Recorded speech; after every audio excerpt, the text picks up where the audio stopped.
জাতিসংঘ প্রধান উপদেষ্টা ডক্টর মোহাম্মদ ইউনূস সরকারের সঙ্গে রীতিমতো বেইমানি শুরু করেছে বলে মন্তব্য করেছেন সাবেক সংসদ সদস্য রাজনৈতিক বিশ্লেষক গোলাম মাওলা রনি। তিনি বলেন, সাম্প্রতিক সময়ে তারা তাদের বিভিন্ন যে সংস্থা রয়েছে এবং তাদের যেসব আন্তর্জাতিক প্রেসার গ্রুপ রয়েছে সেসব প্রেসার গ্রুপ দিয়ে সরকারের উপর যে চাপ তৈরি করছে এটি আমরা আশা করিনি। দ্বিতীয়ত, তারা প্রকাশ্যে এবং আকার ইঙ্গিতে বা পর্দার অন্তরালে আওয়ামী লীগকে রাজনীতিতে ফিরিয়ে আনার জন্য, ক্ষমতায় বসানোর জন্য এবং আওয়ামী লীগের যারা দোসর আছে তাদের নানাভাবে দেশে এবং দেশের বাইরে সাহায্য সহযোগিতা করার জন্য যেসব কর্মকাণ্ড করছে তা এক কথায় ডক্টর মোহাম্মদ ইউনূসের সঙ্গে তার সরকারের সঙ্গে মারাত্মক বেইমানি, মারাত্মক অসহযোগিতা। তিনি বলেন, আমরা যারা প্রথম থেকে বলে আসছিলাম ডক্টর মোহাম্মদ ইউনূসের আগমনের পেছনে একটা ম্যাটিকুলাস ডিজাইন রয়েছে, যা মোহাম্মদ ইউনূস নিজে বলেছেন এটার পেছনে মাস্টারমাইন্ড আছে, একাধিক মাস্টারমাইন্ড। এরকম কয়েকজন মাস্টারমাইন্ড সম্পর্কে প্রধান উপদেষ্টা নিজে বলেছেন এবং আন্তর্জাতিক অঙ্গনে তাদের ডক্টর ইউনূস পরিচয় করে দিয়েছেন। আওয়ামী লীগ সরকারের পতনের পেছনে দেশি এবং বিদেশি চক্রান্ত রয়েছে, এটা রীতিমতো ওপেন সিক্রেট।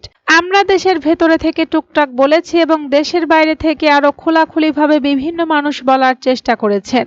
এখানে সে আন্তর্জাতিক খেলোয়াড় জর্জ সরোস, যিনি মার্কিন ডিপ স্টেটের পক্ষে বিভিন্ন দেশের সরকার পরিবর্তনের জন্য বিনিয়োগ করেন। তারপর সেই সরকারের পতন হলে যারা ক্ষমতায় আসে তাদের কাছ থেকে কয়েকশো গুণ অর্থ আদায় করেন।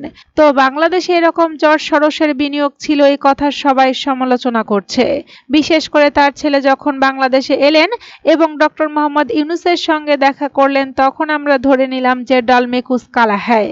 জাতিসংঘ যা করে তা মূলত আমেরিকারই কাজ উল্লেখ করে রনি বলেন, কোনো একটা দেশের যুদ্ধ বাধাতে হবে সেখানে জাতিসংঘের নিরাপত্তা পরিষদ দিয়ে, সাধারণ পরিষদ দিয়ে, জাতিসংঘের যে মানবাধিকার কমিশন সেটা দিয়ে, এরপর জাতিসংঘের অন্য যেসব প্রতিষ্ঠান রয়েছে যেমন ইউএনএসসিআর, তারপর মার্কিন যুক্তরাষ্ট্র এবং জাতিসংঘের যেসব আর্থিক প্রতিষ্ঠান রয়েছে সেগুলো দিয়ে তারা বিভিন্ন দেশের নানা রকম কর্মকাণ্ড চালায়। ডক্টর মোহাম্মদ ইউনূস ক্ষমতায় আসার পর আমরা এরকম অনেকগুলো প্রতিষ্ঠানের অসাধারণ কতগুলো তৎপরতা দেখতে পেলাম। বিশ্বব্যাংক খুবই ইতিবাচক মনোভাব দেখালো। 2024 সালের প্রথম 3-4 মাস আইএমএফ এতটা কোঅপারেটিভ হলো যে ওই প্রথম 3-4 মাসে আইএমএফ আওয়ামী লীগ জামানতে যে ঋণগুলো দেওয়ার ব্যাপারে প্রতিশ্রুত ছিল এবং সেখানে প্রায় 3টি ঋণের কিস্তি তারা ছাড় দিয়েছিল। ডক্টর মোহাম্মদ ইউনূসের জামানতে তারা ইমিডিয়েটলি সব কিস্তি সুদ নেবেই না, আরো নতুন হয়তো 10 থেকে 15 বিলিয়ন ডলার তারা দিতে পারে, আর বিশ্বব্যাংক হয়তো 40 থেকে 45 বিলিয়ন ডলার দেবে। চায়না থেকে 100 বিলিয়ন ডলার পাওয়া যাবে। ইত্যাদি মিলে আমরা প্রায় 200 বিলিয়ন ডলারের দেশি বিদেশি সাহায্য গ্রান্ট ঋণ আশা করেছিলাম, কিন্তু পরবর্তীতে দেখা গেল যে 200 বিলিয়ন ডলার তো দূরের কথা, 2 বিলিয়ন ডলারও আসছে না, বরং আওয়ামী লীগ জামানতে যেসব চুক্তি ছিল সেই চুক্তির অধীনে যেসব ঋণ আসার কথা ছিল সেসব ঋণের বিরাট অংশ ফেরত গেল। রাজনৈতিক বিশ্লেষক বলেন, যখন রোহিঙ্গাদের বিষয়টি এলো দেখলাম জাতিসংঘ মহাসচিব এলেন, তিনি পাঞ্জাবি পরে সেই ইফতার পার্টিতে অংশগ্রহণ করলেন। লাখ লাখ রোহিঙ্গার মধ্যে ডক্টর মোহাম্মদ ইউনূস চট্টগ্রামের আঞ্চলিক ভাষায় বক্তব্য দিলেন এবং তিনি ঘোষণা করলেন আগামী যে ঈদ উল ফিতর মানে এই যে 2026 সালের যে ঈদ, এই ঈদের উৎসবটি রোহিঙ্গারা তাদের নিজ দেশে গিয়ে করতে পারবেন। আমরা তো মহাখুশি যেখানে মহাসচিব এসেছেন জাতিসংঘের, যেখানে আমাদের প্রধান উপদেষ্টা কথাবার্তা বলেছেন, এরপর আর কথা থাকে না। কিন্তু পরিস্থিতি দেখা গেল উল্টো।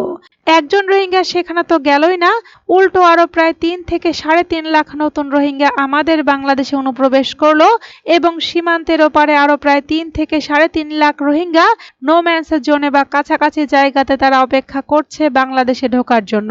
এবং আন্তর্জাতিক সংস্থা এমনকি জাতিসংঘ চেষ্টা করছে বাংলাদেশের বাকি রোহিঙ্গাদের ঢুকিয়ে দেওয়ার জন্য। এটা রীতিমতো আত্মহত্যার মতো, রীতিমতো বেইমানি। গোলাম মাওলা রনি বলেন, জাতিসংঘ এই বাংলাদেশ থেকে কি অর্জন করতে চেয়েছিল বা তাদের কি উদ্দেশ্য ছিল আমরা বলতে পারবো না, কিন্তু ইদানিং যেটা হচ্ছে যে পুরো জাতির সঙ্গে এবং আমেরিকা বলতে গেলে এই সরকারের সঙ্গে তাদের যে ধরম মহরম সম্পর্ক ছিল সেটা তো নেই, বরং উল্টো আচরণ করছে। এখন তারা অন্তর্ভুক্তিমূলক নির্বাচন চাচ্ছে, স্পষ্ট তারা আওয়ামী লীগকে চাচ্ছে, এই নির্বাচনে আওয়ামী লীগ অংশগ্রহণ করুক তারা চাচ্ছে। এই কথা ডক্টর মোহাম্মদ ইউনূস যখন শুনেছেন, এনসিপি নেতৃবৃন্দ যখন শুনেছেন, জামায়াতের লোক যারা এই জুলাই আগস্ট বিপ্লবের মূল মাস্টারমাইন্ড ছিলেন, এটি তাদের জন্য ভীষণ রকম অপমান।